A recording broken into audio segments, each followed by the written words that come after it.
The Failure Lie and the Social Media Mirage. Hello, and welcome to the one conversation you rarely see on social media. The truth about failure. We've been sold a beautifully curated lie. It's packaged in a million glossy Instagram posts and LinkedIn success stories. The lie is this: success is a straight line, and failure is its opposite. You see the motivational quotes. You got this. Good vibes only. And you start believing that the journey to greatness is supposed to feel like a gentle, upward slope. But then you launch a business, try to lose 20 pounds or start writing a novel, and bam, you hit a wall. You fail. And that failure doesn't feel like a stepping stone. It feels like the end of the road. This is the failure lie. It tells you failure is a sign of incompetence, that it's something to be avoided, hidden, and ashamed of. The social media mirage. Think about your social feed right now. What do you see? You see the book deal, not the 144 rejection letters. You see the massive launch party, not the 3 years of ramen noodles and failed prototypes. We're living in what one commentator called the age of perfectionism fatigue. We're exhausted trying to maintain a flawless facade, precisely because the truth, the uncomfortable truth, is that failure is not the opposite of success. Failure is a non-negotiable prerequisite for it. The difference between people who achieve great things and the average person is not talent, luck, or resources. It is, as leadership expert John C. Maxwell puts it, their perception of and response to failure. This isn't about accepting failure. It's about systematizing it. It's about turning a painful loss into the most valuable piece of data you will ever own. To fail forward, we first have to admit two things. It will hurt. Nobody likes it. It is incredibly useful. It is the fastest, clearest feedback loop in existence. Let's dive into the core of this uncomfortable truth, starting with the biggest obstacle. Part 2. The problems. Ego, certainty, and the sunk cost trap. Problem 1. The ego's guard. The main reason we don't fail forward is pure, unadulterated ego. We don't fear the result of the failure as much as we fear the judgment, the public humiliation. Think back to school. If you got an answer wrong on a test, your immediate instinct wasn't to analyze the error. It was to hide the red mark. The older we get, the more sophisticated that hiding mechanism becomes. We stop trying new things because the risk to our self-image is too great. Humor. It's like when your friend announces a new business idea at a party and everyone nods politely thinking, "Oh, bless their heart. Let's see how long that lasts." We don't want to be the subject of that internal monologue, so we stay safe. We stay small. The serious side. This is where the research comes in. Studies show that when failure is a threat to our self-esteem, we instinctively tune out the very information that could help us. We choose to protect our sense of self over the goal of learning. We essentially put earmuffs on our brain the moment we need to listen the most. Problem 2. The sunk cost fallacy. This is the classic financial and personal disaster. The sunk cost fallacy is our tendency to continue investing time, money, or energy into a bad decision simply because we have already invested heavily. Example: the movie ticket. Imagine you paid $15 for a movie ticket. 10 minutes in, you realize the movie is absolutely dreadful. The acting is terrible, the plot is non-existent, and you are miserable. A rational person would get up and leave, reclaiming 1 hour and 50 minutes of their life. But what do we say? Well, I already paid the $15, I might as well stay. You see the ridiculousness, right? The $15 is gone. It's a sunk cost. Staying only costs you an additional, precious 2 hours of your life.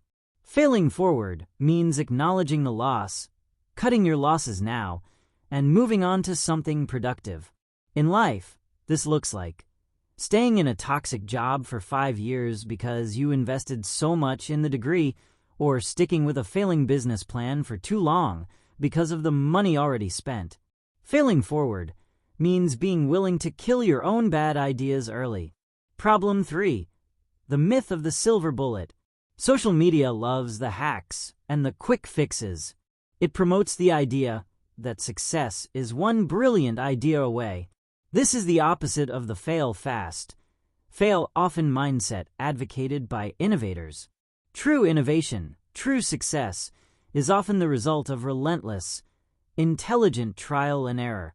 Example: James Dyson. Take James Dyson, the inventor of the bagless vacuum cleaner. He didn't just have a shower thought and launch a billion-dollar company. He made 5,126 failed prototypes over 15 years. 5,126. If he was operating under the failure lie, he would have quit after prototype number 5, thinking, "This is too hard. I must be stupid." But Dyson wasn't afraid to fail. He simply used each failure as a note on what not to do next. Prototype 5,126 wasn't a moment of genius. It was the result of a 15-year education funded by his own mistakes. Part 3. The productive payoff. How to engineer failure. The core message of Failing Forward is this: you can learn more from one focused, analyzed failure than from 10 easy successes. The question is, how do we shift from the crippling fear of failure to a productive, analytical approach? We need to engineer our failures. Step 1. The failure log, or lessons learned protocol. This is the single most powerful tool.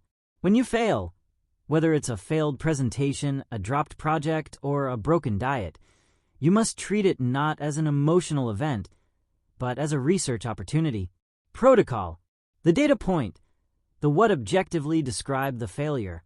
Example: my YouTube video on quantum physics only got 30 views. The hypotheses.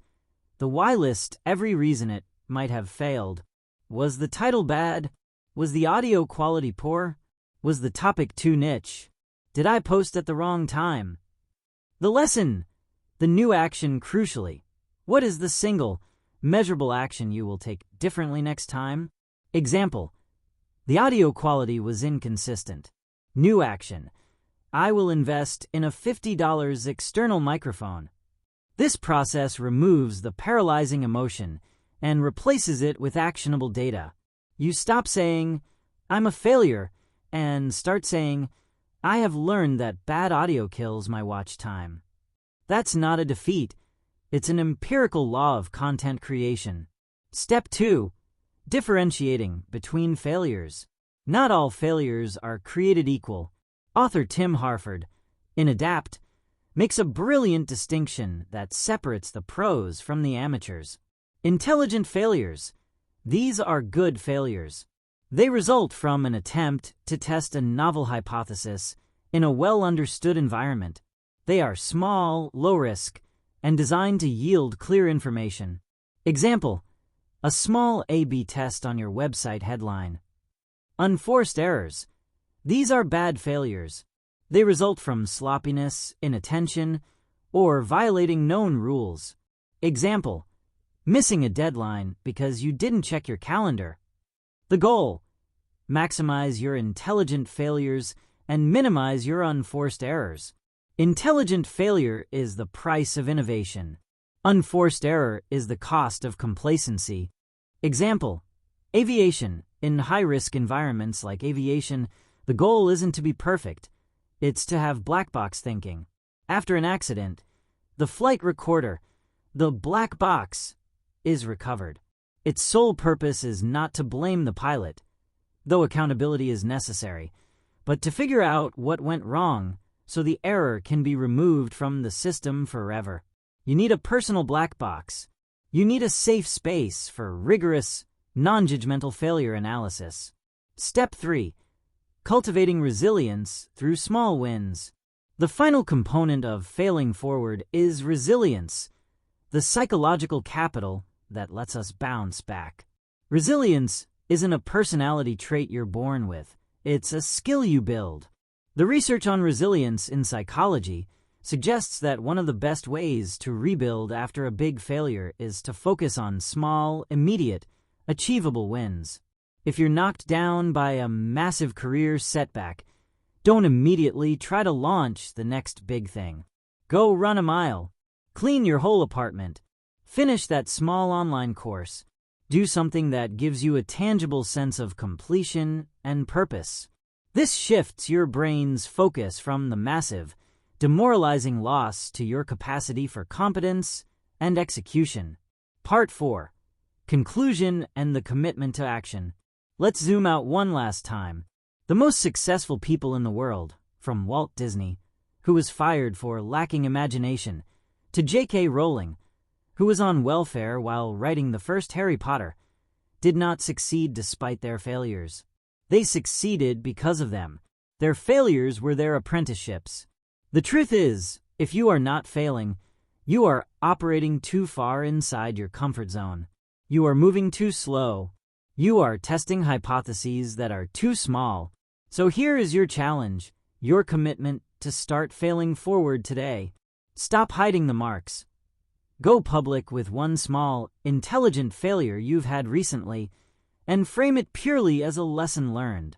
Tell a trusted mentor or friend, "Here is what I tried. Here is how it failed. Here is the single lesson I extracted." Build your black box. Start a failure log. Give it an intimidating, serious name. After your next setback, whether it's a missed goal or a rejected proposal, do not allow yourself to feel shame for more than 24 hours. After that, it is data. Put it in the log. Analyze it. Reframe the term. When you hear the word failure, rewire your internal script. Replace it with informational experiment. You didn't fail. You simply completed an informational experiment that ruled out one more path. The road to true positive impact, whether for you or society, is paved with lessons learned the hard way. The comfort of the crowd is nice, but true growth happens in the uncomfortable, quiet reflection that follows a genuine mistake. Go out there, be bold, and for the love of progress, start failing. Fail fast.